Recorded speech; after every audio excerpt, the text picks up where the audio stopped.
Welcome to All About Ads on NDTVProfit, your weekly guide to advertising, marketing and branding in India and around the world. First up, we've been talking about a delayed monsoon and the effect it could have on consumer spending during the festival season. Subita Karir has this report.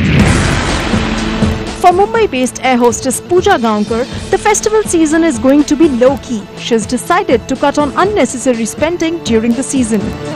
We have to think twice on spending on our daily necessary things, and we are not indulging into any luxurious product. In a South Delhi market, Mukesh, a shop assistant, points to decreasing revenues of this accessory and clothing store that he works in. Daily revenue same time last year was 7,000 rupees, while this year it's 4,000 rupees, pointing to consumers spending less. पिछले साल जैसे इस बार customer भी नहीं है, footfall भी कम है, पिछले साल कितना बिजनेस भी डाउन है.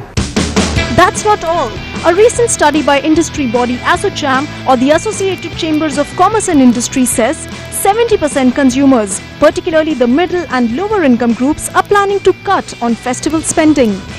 Particularly when the inflation rate for the last 5 years has been virtually double. School fee rates have gone up manifold.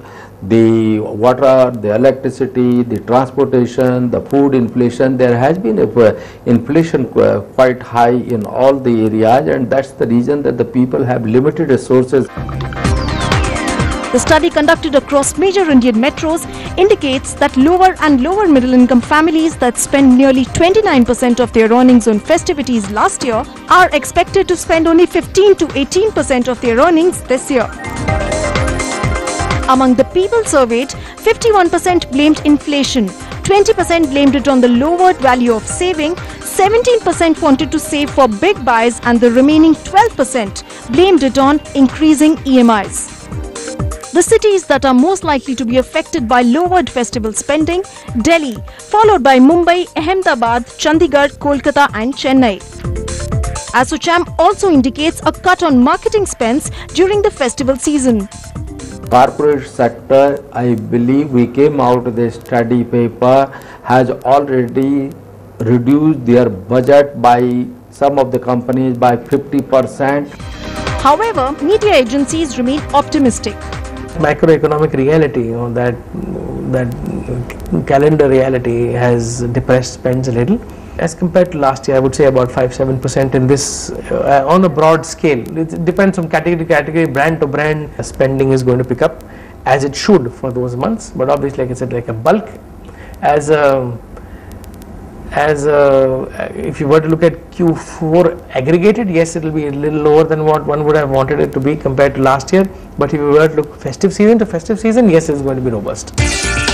In fact, brands like Nokia have planned an aggressive marketing strategy for the festival season.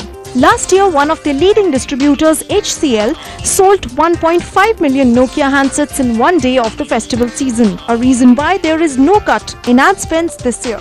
Diwali is always an extremely hectic period. Brands are vying for the consumer's attention, and as marketers, it's always a challenge to make sure that you're heard, you're seen, that you're preferred over what the other brands are offering. So from that perspective, I think it's a matter of the degree of the challenge that exists this year. And for us, our focus continues to be the two things that we've always focused on, which is number one, ensuring that we offer a fantastic value proposition to the consumers.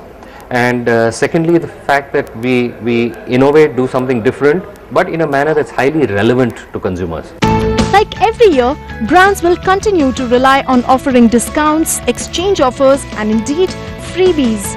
Moreover, a lower expectation of consumer spends is unlikely to have much effect on FMCG and the packaged food industry, which is in fact gearing up with smaller sized packs and lowered prices in order to tackle changing consumer loyalties.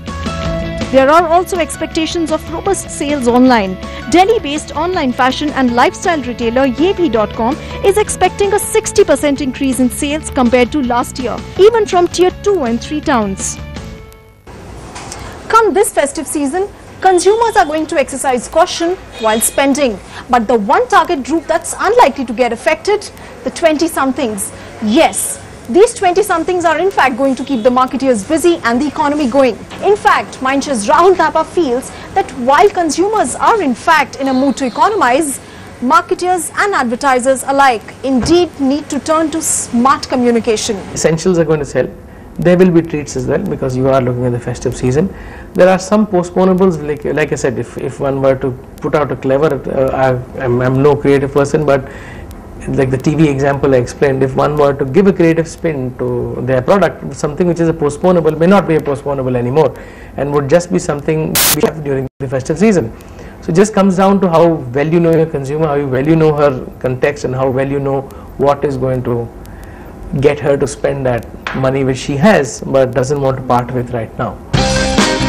Cautious optimism, that's the buzzword. And as seasoned marketers will tell you, buying gifts during the festival season is considered auspicious. So a dramatic cut in spends is unlikely. It will ultimately boil down to wise purchases of products that offer more value over competitors and how that value is communicated across media.